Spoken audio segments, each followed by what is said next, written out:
Singelele mbukeli ngiphinde ngomkele ukuthi manzonzo sekulethela zona indaba ifika ngaso-ke isikhathi uSiyamyeza-ke ugonyuluke wakhipha yonke into ekhuluma ngakho-ke ukushona laphana-ke kwa-DJ Warras okushiyeke abaningi-ke laphana-ke bedidekile mbukeli ukuthi ngempela-ke kwenzeka kanjani-ke ukuthi-ke umuntu-ke ebelwela-ke lona-ke izwe lase-South Africa kangaka kubantu-ke bangaphandle mbukeli-ke bese kuba uyena-ke futhi-ke oshonayo njengoba-ke kushiyeke abaningi ngempela-ke bezwe ubuhlungu nokudideka okukhulu laphana-ke ngokushona kwakhe laphana-ke u-DJ Warras mbukwe nansi-ke inkulumo yakhe-ke laphana-ke uSiya Umfokamyeza ekhuluma kabanzi ngazo-ke lezi ngxabano zakhona laphana-ke ezenzeke khona laphana-ke eGoli noma-ke ezakhe laphana-ke u-DJ Warras mbukwe nansi-ke ivideo kaSiyamyeza.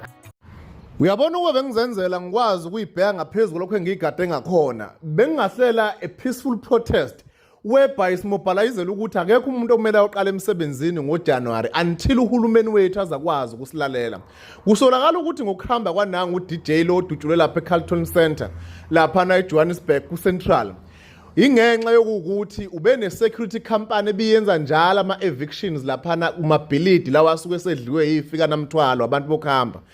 lapho khona kade ekhipha khona ama-security akhe ekhipha ama-illegal immigrants. So base badecide kwahlongoza ukuthi kungcono ukuthi abulawe. Bangakanani abantu asebehambile eGoli sikhuluma kade sitestify ama-members awu-2 e-Operation Dudula abulewe futhi ngayo leyo nto leyo abantu bokufika labo kuthiwa abafowethu. Hayi bafowethu mina ngazi ukuthi oJulius mabezwa ama-allegations akanjena ukuke kuthina ey'ngqondweni zabo kufikile nabona bonke nje abaholi abakhona ngalabantu ngoba abantu baseNingizimu Afrika bathi cha ake sisale sodwa silungise iy'nkinga zomndeni sodwa ake behambe qala sibone ukuthi sinankingani kuphi kwi-unemployment. Manje uhulumeni osiphethe ngeke uze usho futhi uhulumeni ka-ANC lo nenkinga angithi bonke bayinhlanganisela lapha national kukhona oGayton Mackenzie namaqembu abo kukhona abantu bonke ngokwahlukahlukana i-DA angaze ngizwe ekhuluma ama-illegal immigrants ukuthi bayazi vele ukuthi kunabantu abamhlophe abangenawo ngisho ama-ID ala eMzansi bayazazi indlela aba-privilege ngakhona kwezinye zezinto. Yabona nje bafethu sisenkingeni ngeke ungitsheleke nabanye laba kade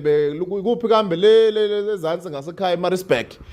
kade bephithizela ngoba nabo ubuholi buhlukene phakathi ngalento yama-illegal immigrants asizwe ikhulunywa phezulu ikhulunywa yi-ground lapha so yonke iyaxaka kahle kahle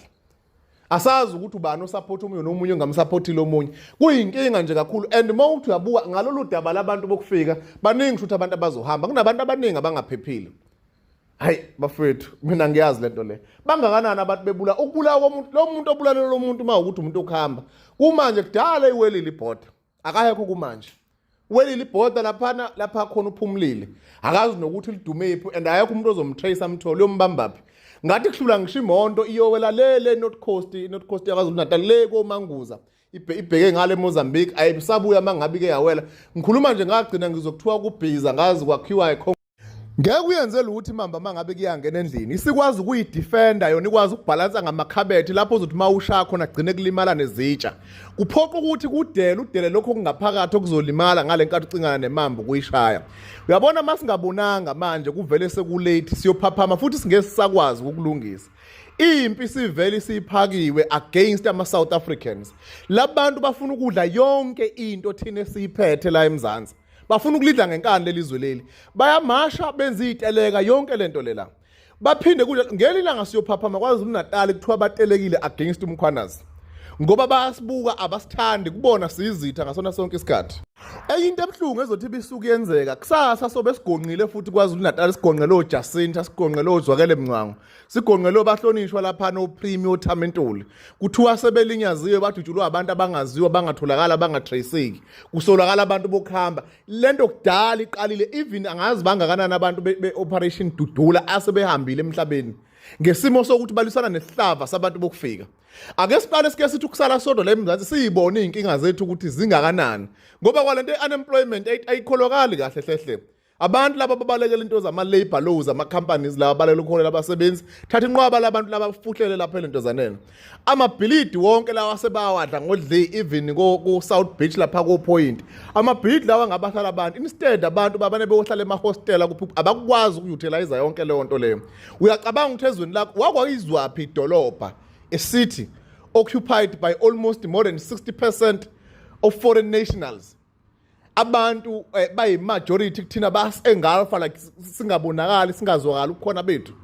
hayi bafowethu iJohannesburg iboli lithe phuhlu ayenzakali lutho ngendlela eyisimanga and ungacabanga ukuthi khona uhulumeni ozofika azosikhulula kulento kofika iDA noma kofikani ayikho leyo nto leyo it's all about us ukuthi thina singabahlali baseNingizimu Afrika sithanda ama-politicians okudlula izwe lethu but la ama-politicians siwathandayo sicabanga ukuthi wona azosilungisela izwe lethu size siyikhohlwe kathina hayi bafowethu ngeke ayilunga ayidumi kanje mangabe izosuka hambile ingane umfazi lapha ithi zama ukwenza ubulungiswa khala ngabo labantu laba nizenza eyintweni zo illegal mining ama drugs human trafficking kuningi yonke into esingayibalula ibona bahamba phambili hayi bafethu hayi asazi soyicela ivuthiwe inkosi impela soyicela ivuthiwe abantu bayashona left and right and bazama ngayona yonke indlela abantu ukuthi basilence